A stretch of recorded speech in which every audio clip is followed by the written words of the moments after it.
Hey crew, it's Pitt, and I am back with some more ancient lore. Today we're going to be diving back into the Kybalion. We will be reading aloud from, where are we at, 11 and 12 today. This is levels of responsibility type information. If you are unfamiliar with what that means, I highly suggest that you start at the beginning. There is links up here that will allow you to understand some of the things that we are talking about a little bit better. I will try my best to describe it as we go along, but once you are aware of the knowledge, you become responsible for the knowledge. And it is very highly recommended as well that you watch the 8 laws of creation if you have not, and because that is where all of this really begins. With that being said, we are going to dive in. We will read through first, and then we will discuss after Rhythm, Chapter 11 of the Kybalion. Everything flows out and in, everything has its tides, all things rise and fall. The pendulum swing manifests in everything. The measure of the swing to the right is the measure of the swing to the left. Rhythm compensates the Kybalion. The fifth, the great fifth Hermetic principle, the principle of rhythm, embodies the truth that in everything there is manifested a measured motion, a to and from movement, a flow and inflow, a swing forward and backwards, a pendulum like movement, a tide like ebb and flow, a high tide and a low tide. Between the two poles manifest on the physical, mental, or spiritual planes. The principle of rhythm is closely connected with the principle of polarity, described in the preceding chapter. Rhythm manifests between the two poles established by the principle of polarity. This does not mean, however, that the pendulum of rhythm swings to the extreme poles, for this rarely happens. In fact, it is difficult to establish the extreme polar opposites in the majority of cases. But the swing is ever toward first one pole and then another. There is always an action and reaction, an advance and a retreat, a sinking, a rising and a sinking, manifested in all of the airs and phenomena of the universe. Suns, worlds, men, animals, plants, minerals, forces, energy, mind, and matter. Yes, even spirit manifests this principle. The principle manifests in the creation and destruction of worlds, in the rise and fall of nations, in the life history of all things, and finally, in the mental states of man, beginning with the manifestations of spirit, of the all. It will be noticed that there is ever the outpouring and the indrawing, the outbreathing and inbreathing of Brahm. As the Brahmins word it, universes are created, reach their extreme point, low point of materiality, and then begin their upward swing. Suns spring into being, and then their height of power being reached, the process of retrogression begins. And after eons, they become dead masses of matter, awaiting another impulse, which starts again their inner energies into activity, and a new solar life cycle is begun. And thus it is with all the worlds. They are born, grow, and die, only to be reborn. And thus it is with all the things of shape and form. They swing from action to reaction, from birth to death, from activity to inactivity, and then back again. Thus it is with all living things. They are born, grow, and die, and then are reborn. So it is with all great movements, philosophies, creeds, fashions, governments, nations, and all else birth, growth, maturity, decadence, death, and then new birth. The swing of the pendulum is ever in evidence. Night follows day, then day night. The pendulum swings from winter to summer to winter, and then back again. The corpuscles, atoms, and molecules, and all masses of matter swing around the circle of their nature. There is no such thing as absolute rest or cessation from movement, and all movement partakes of rhythm. The principle is of universal application. It may be applied to any question or phenomena of any of the many planes of life. It may be applied to all phases of human activity. There is always the rhythmic swing from one pole to the other. The universal pendulum is ever in motion. The tides of life flow in and out according to law. The principle of rhythm is well understood by modern science and is considered a universal law as applied to material things. But the Hermetists carry the principle much further and know that its manifestations and influence extend to the mental activities of man, and that it accounts for the bewildering succession of moods, feelings, and other annoying and perplexing changes that we notice in ourselves. But the Hermetists, by studying the operations of this principle, have learned to escape some of its activities by transmutation. The Hermetic masters long since discovered that while the principle of rhythm was invariable and ever in evidence in mental phenomena, still there were two planes of its manifestation so far as the mental phenomena are concerned. They discovered that there were two general planes of consciousness, the lower and the higher, the understanding of which fact enabled them to rise to the higher plane and thus escape the swing of the rhythmic pendulum, which manifested on the lower plane. In other words, the swing of the pendulum occurred on the unconscious plane, and the consciousness was not affected. This they called the law of neutralization. Its operations consist in the raising of the ego above the vibrations of the unconscious plane of mental activity, so that the negative swing of the pendulum is not manifested in consciousness, and therefore they are not affected. Sorry, you know my voice. It is akin to rising above a thing and letting it pass beneath you. The Hermetic master or advanced student polarizes himself at the desired pole, and by a process akin of refusing to participate in the backward swing, or, if you prefer, a denial of its influence over him, he stands firm in his polarized position and allows the mental pendulums to swing back along the unconscious plane.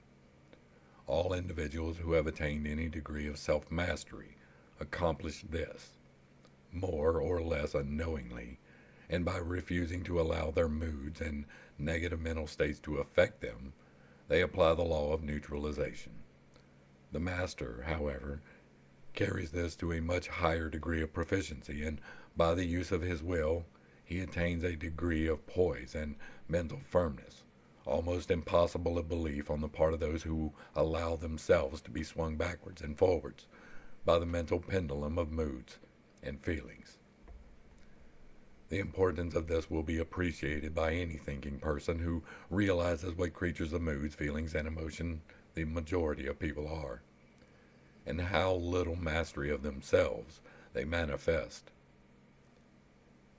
If you will stop and consider a moment, you will realize how much these swings of rhythm have affected you in your life, how a period of enthusiasm has been invariably followed by an opposite feeling and mood of depression. Likewise, your moods and periods of courage have been succeeded by equal moods of fear, and so it has ever been with the majority of persons. Tides of feeling have ever risen and fallen with them, but they have never suspected the cause and reason of the mental phenomena. An understanding of the workings of this principle will give one the key to the mastery of these rhythmic swings of feeling, and will enable him to know himself better and to avoid being carried away by these inflows and outflows. The will is superior to the conscious manifestation of this principle, although the principle itself can never be destroyed. We may escape its effects, but the principle operates nevertheless. The pendulum ever swings, even though we may escape being carried along with it. There are other features of the operation of this principle of rhythm of which we wish to speak at this point. There comes into its operations that which is known as the law of compensation. One of the definitions or meanings of the word is compensate is to counterbalance, which is the sense of which the Hermetists use the term. It is this law of compensation to which the Kybalion refers when it says the measure of the swing to the right is the measure of the swing to the left. Rhythm compensates. The law of compensation is that the swing in one direction determines the swing in the opposite direction. Or, to the opposite pole, the one balances or counterbalances the other. On the physical plane, we see many examples of this law. The pendulum of a clock swings a certain distance to the right and then an equal distance to the left. The seasons balance each other in the same way. The tides follow the same law. And the same law is manifested in all the phenomena of rhythm. The pendulum, with a short swing in one direction, has but a short swing in the other, while a long swing to the right invariably means a long swing to the left. An object hurled upward a certain height has an equal distance to traverse on its return. The force with which a projectile is sent upward a mile is reproduced when the projectile returns to the earth on its return journey. This law is constant in the physical plane, as reference to the standard authorities will show you. We will come back to that. But the Hermetists carry it still further. They teach that a man's mental states are subject to the same law. The man who enjoys keenly is subject to keen suffering, while he who feels but little pain is capable of feeling but little joy. The pig suffers but little mentally and enjoys but little. He is compensated. And on the other hand, there are other animals who enjoy keenly, but whose nervous organism and temperament causes them to suffer exquisite degrees of pain, and so it is with man. There are temperaments which permit of but low degrees of enjoyment, and equally low degrees of suffering, while there are others which permit the most intense enjoyment, but also the most intense suffering. The rule is that the capacity for pain and pleasure in each individual are balanced. The law of compensation is in full operation here. But the Hermetists go still further in this matter. They teach that before one is able to enjoy a certain degree of pleasure, he must have swung as far, proportionately, towards the other pole as feeling. They hold, however, that the negative is precedent to the positive in this matter. They say that in experiencing a certain degree of pleasure, it does not follow that he will have to pay up for it with a corresponding degree of pain. On the contrary, the pleasure is the rhythmic swing, according to the law of compensation, for a degree of pain previously experienced either in the present life or in a present incarnation. This throws a new light on the problem of pain. The Hermetists regard the chain of lives as continuous, as forming a part of one life of the individual, so that in consequence the rhythmic swing is understood in this way, while it would be without meaning unless the truth of reincarnation is admitted. But the Hermetists claim that the master or advanced student is able to a great degree to escape the swing toward pain by the process of neutralization before mentioned. By rising onto the higher plane of the ego, much of the experience that comes to those dwelling on the lower plane is avoided and escaped. The law of compensation plays an important part in the lives of men and women. It will be noticed that one generally pays the price of anything he possesses or lacks. If he has one thing, he lacks another. The balance is struck. No one can keep his penny and have a bit of the cake at the same time. Everything has its pleasant and unpleasant sides. The things that one gains are always paid for by the things that one loses. The rich possess much that the poor lack, while the poor often possess things that are beyond the reach of the rich. The millionaire may have the inclination towards feasting, and the wealth wherewith to secure all the dainties and luxuries of the table, while he lacks the appetite to enjoy the same. He envies the appetite and digestion of the laborer who lacks the wealth and inclinations of the millionaire. And who gets more pleasure from his plain food than the millionaire could even obtain, even if his appetite were not jaded, nor his digestion ruined? For the wants, habits, and inclinations differ. And so it is through life. The law of compensation is ever in operation, striving to balance and counterbalance, and always succeeding in time, even though several lives may be required for the return swing of the pendulum of rhythm. Okay, so there is a good bit in here. Let me go ahead and do this.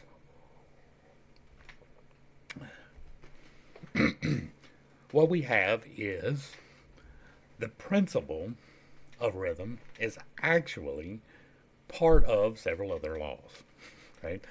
The laws are the fundamental basics of what does actually happen, without the embellishment of the extras. Now, The law of momentum says that what goes to the left will come back right. That is part of that law. The law of response governs the pendulum. The pendulum is reset every once in a while. It does not indeed travel an equal distance on each swing. There is a measurable distance on a freestanding pendulum, right? Not one driven by mechanics, but a freestanding pendulum. You pull it to the left, right? You let it go, and it swings to the right, and it seems like it's all the way, but it's not. The the reaction that is coming from it is proportionate to the force expended. So you pull it to the left and it swings almost to the goal, but it can't quite get there on its own. It can't. And when it swings back to the left, it is a little bit less from where it started. That is the law of response. What can happen, however, is that there is, say, mechanic that hits it and it drives a little bit farther than it should. That is also a proportionate response. The law of response says that the response will be proportional up until the returns are nullified. Right, and so that is governed by the law of returns, but the law of response says that it will happen. These laws state the things that will happen. This principle applies those laws to the pendulum and rhythm. That is where the major malfunction happens in this particular interpretation. Now, that is me reading that right, but the object that goes does not quite reach the same unless it is acted upon again with greater force. Letting it swing freely, it will lose its momentum. That is part of the process. You get to choose whether or not to feed the pendulum. You get to choose where your neutral state is, right? It can be on one of those, could be your natural neutral state. You could be a right person, you could be a left person, not assigning anything to those, but you should strive to be a middle person, right? Taking neither too much pleasure nor too much pain from whatever situation shall arise from you. And that is the process by which transmutation happens. We talked before about the above and the below and how your voice enables that to happen. The third eye, the part that rides right there in the middle, that is where you make that decision. That is where you see forward. And if you are clear and free and are following the law and you have aligned your chakras, then what you can do with that is to help shape, right? That is where you set the direction of your intention and your response.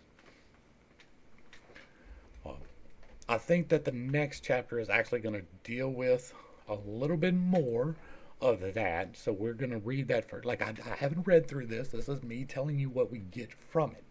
And so what I get from it, not we, because I can't speak for you. All right, yeah, causation. Next up, chapter 12 is causation. Every cause has its effect. Every effect has its cause. Everything happens according to the law. Chance is but a name for the law not recognized. There are many planes of causation, but nothing escapes the law. The sixth grade, the grade sixth Hermetic principle, the principle of cause and effect, embodies the truth that law pervades the universe. Nothing happens by chance.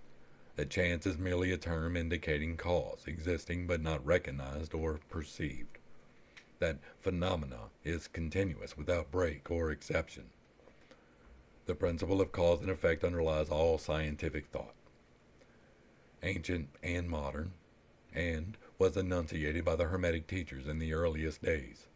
While many and varied disputes between the many schools of thought have since arisen, these disputes have been principally upon the details of the operation of the principle, and still more often upon the meaning of certain words. The underlying principle of cause and effect has been accepted as correct by practically all the thinkers of the world worthy of the name. To think otherwise would be to take the phenomena of the universe and from the domain of law and order and to relegate it to the control of the imaginary, something which men have called chance.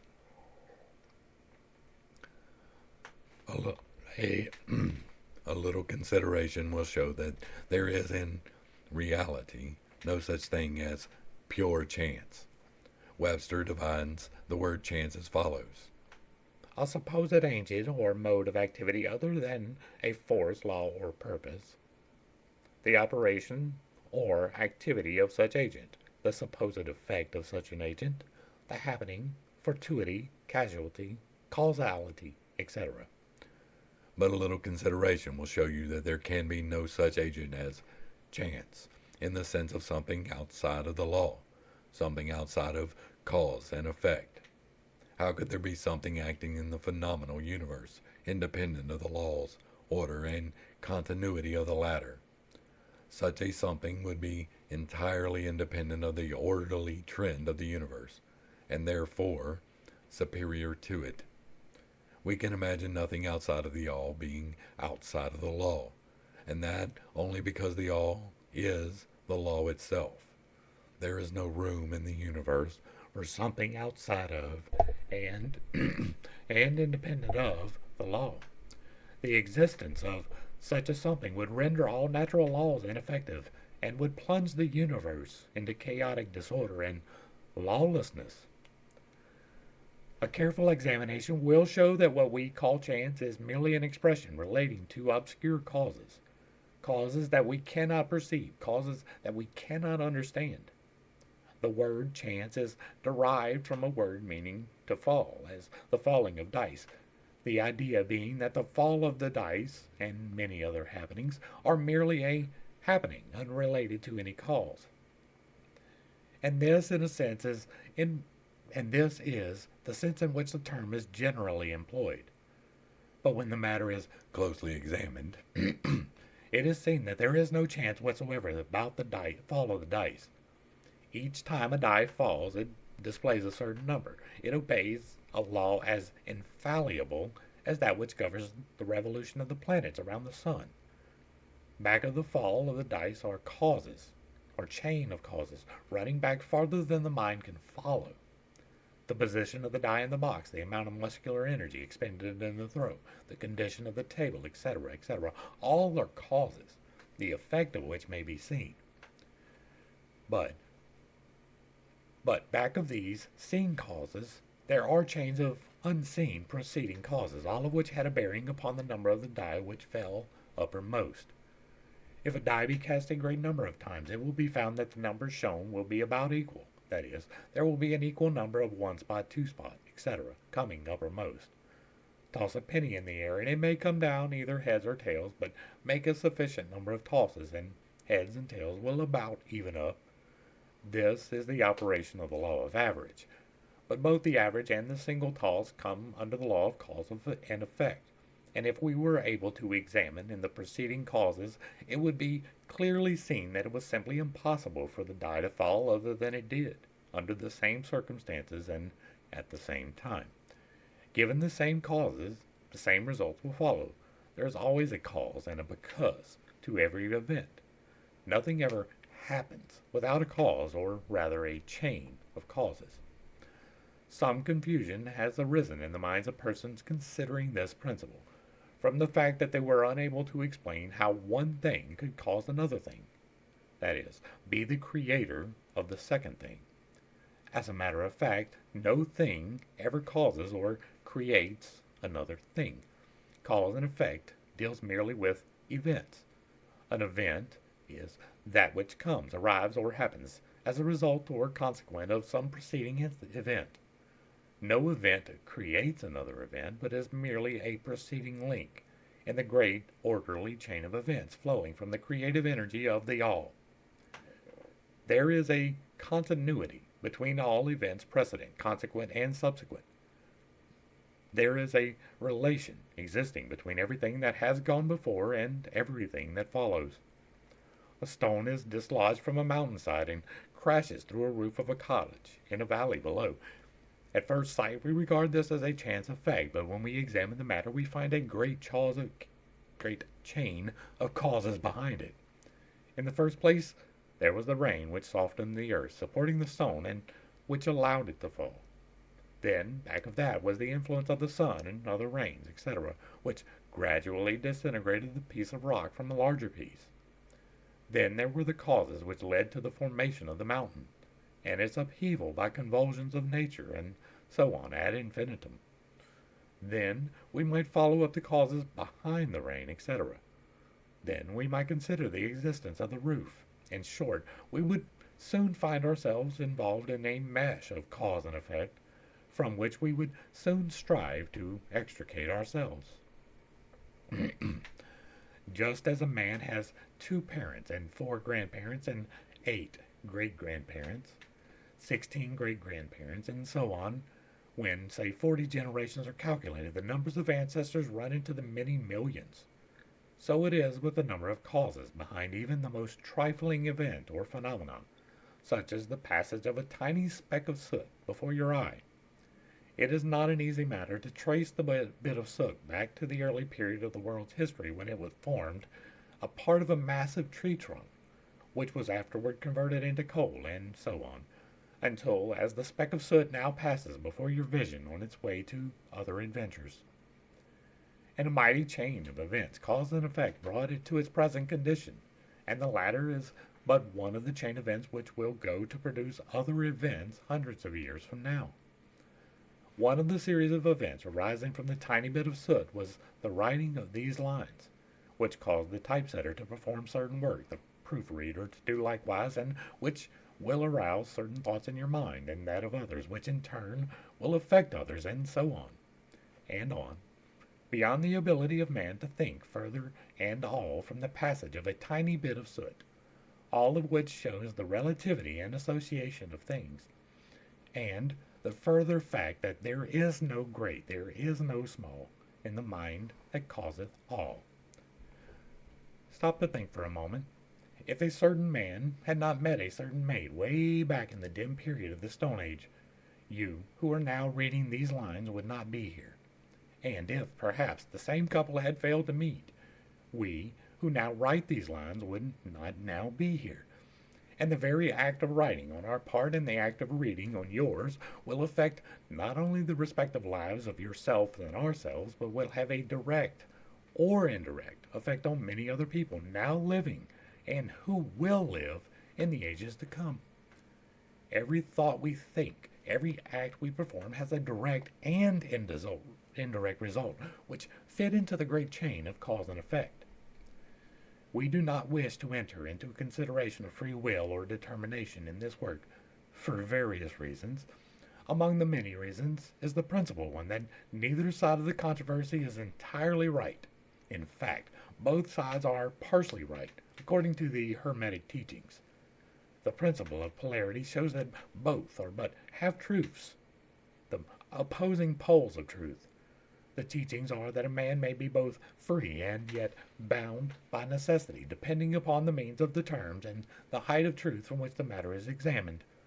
The ancient writers express the matter thus: the further the creation is from the center, the more it is bound. The nearer the center it reaches, the nearer free it is.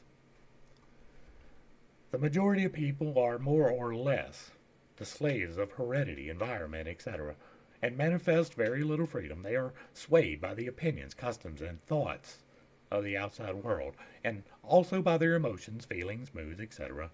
They manifest no mastery worthy of the name. They indignantly repudiate the assertion, saying, I am certainly free to act and do as I please. I do just what I want to. But they fail to explain whence arise the want to and as I please. What makes them want to? What makes them want to do one thing in preference to another? What makes them please to do this and not do that? Is there no because to their pleasing and wanting? The master can change these pleases and wants into others at the opposite end of the mental pole. He is able to will, instead of will because some feeling, mood, emotion, or environmental suggestion arouses a tendency or desire within him to do so. The majority of people are not carried along like a falling stone. The majority of people are carried along like a falling stone, obedient to environment, outside influences, and internal moods, desires, etc. Not to speak of the desires and wills of others stronger than themselves, heredity, environment, and suggestion, carrying them along without resistance on their part or the exercise of the will. Moved like the pawns on the checkerboard of life, they play their parts and are laid aside after the game is over. But the masters, knowing the rules of the game, rise above the plane of material life and, placing themselves in touch with the higher powers of their nature, dominate their own moods, characters, qualities, and polarity, as well as the environment surrounding them, and thus become movers in the game instead of pawns, causes instead of effects. These masters do not escape the causation of the higher planes, but fall in with the higher laws, and thus master circumstances on the lower plane. They thus form a conscious part of the law, instead of being mere blind instruments. While they serve on higher planes, they rule on the material plane. But on higher and on lower, the law is always in operation. There is no such thing as chance. The blind goddess has been abolished by reason. We are able to see now, with eyes made clear by knowledge, that everything is governed by the universal law, that the infinite number of laws are but manifestations of the one great law, the law which is the all. It is true, indeed, that not a sparrow drops unnoticed by the mind of the all, that even the hairs on our head are numbered. As the Scriptures have said, there is nothing outside of the law. There is nothing that happens contrary to it, and yet do not make the mistake of supposing that man is but a blind automaton. Far from that. The Hermetic teachings are that man may use law to overcome laws, and that the higher will always prevail against the lower, until at last he has reached the stage in which he seeks refuge in the law itself, and laughs the phenomenal laws to scorn. Are you able to grasp the inner meaning of this? And so ends part 12. And what do we get from this one? You are in control. I know that sounds a little bit weird, right? People like to think that someone else is in control, and he is. Don't get it twisted. God is in control. But he allows you free choice, so you are in control. And what you do with that is up to you. You get to choose how things will affect you. You do not get to choose what things will affect you. And that is true for almost everything. There are things you control in your life, right? You choose your house most times. You choose what you're going to eat for supper most times. And so you have that control.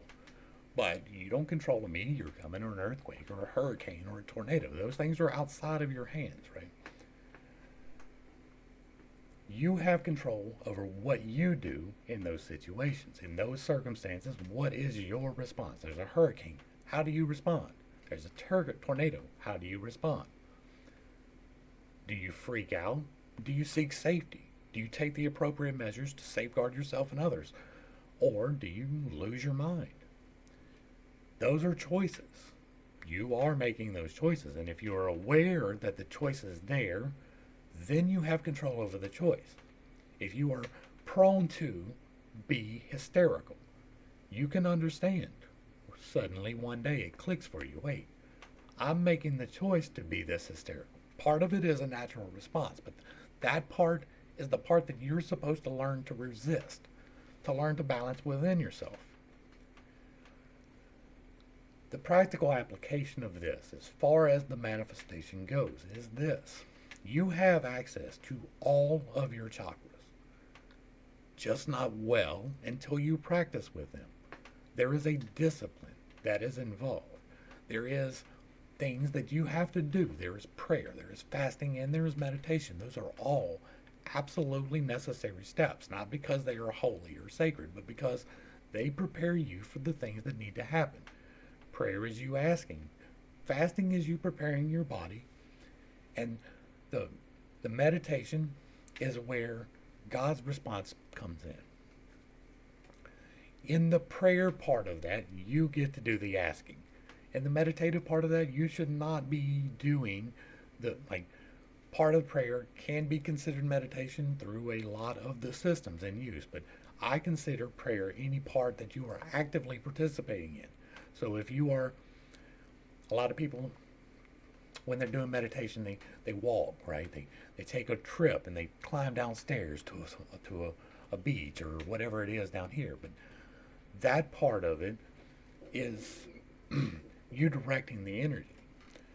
That is still prayer. That is not the meditation. The meditation is where you silence your mind. You quit talking to yourself as much as you are able to do, and you allow God to talk back to you. That is where the meditation comes in. When you are in the prayer mode, though, you have the ability to ask God for things. You get to go to Him and say, I need this. Part of that is holding the thing in the correct respect, right? We have the laws that we have to listen to. And part of that is being clear with what you want, setting the goal and the intention, and then investing the energy in it. That's the part that people get a little bit weird about, because it's directly relating to the physical manifestations of electromagnetic energy and channeling them and moving them within yourself. And all of that is possible with discipline and prayer, meditation, and fasting. You can learn to do those things. When it comes to fruition is when you start getting control and you can pull the energy as it needs to through the different chakras. And the major step in that is keeping your mind right, getting your third eye, which is the part right here. A lot of people like to put it right here. That is not right. Part of it's kind of right there, but if you touch your temples at the very back where it meets the ears, and you go between the eyes and you meet where the crown is right here at the back of the head where your skull comes down, that X falls on your pineal gland. That is the third eye chakra, is the pineal gland, and you do have access to it. It is not calcified because you drink the wrong kind of water. God is not stopped by water. You, however, have to have the discipline in order to use it. Inactivity is what calcifies it. If you are pulling the energy in the correct ways and you direct it in the correct ways in accordance with God's laws, then you can break through that and you can see things that you don't direct. That's the part that's meditation. That is where the being becomes. That is where the spirit takes over the part. You are no longer really in charge of that. You made the choice and now it is up to God to make it happen. You only get to hold one part of the creation triangle. You get to ask the what, you get to ask the when, you get to ask the how, but you only get one of those. If you try to hold two of those, you're getting too much control and you're going to hurt yourself. It is going to happen. It's one of the laws. Try to keep it as general and aligned as you possibly can, because that is how true manifestation will happen in your life. We're going to get a piece of knowledge that probably shouldn't come until we get back to the white lesson, right? We started with a white lesson, we will end with a white lesson, but here's a part that's going to come right in the middle, probably a little bit before you should get it. But each of your chakras serves a different purpose in your life. We have talked about that. I have a whole video on the human chakras, but each one of them serves a different point. Your third eye is specifically for seeing forward.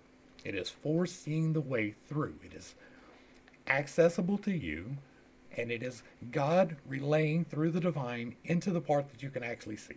Right? You have a divine crown, and you have a divine chakra, and the crown accesses the divine, and it tells you in your third eye what you need to be doing.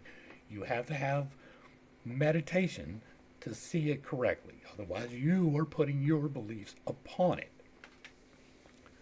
Directing the energy. We talked about the vocalization exercise, how you can go from the bottom of your voice to the top of your voice by constricting the flow of the air through your throat. And you can do the same with the energy available. You have two readily available sources of energy. There is one at the top, up here at the crown.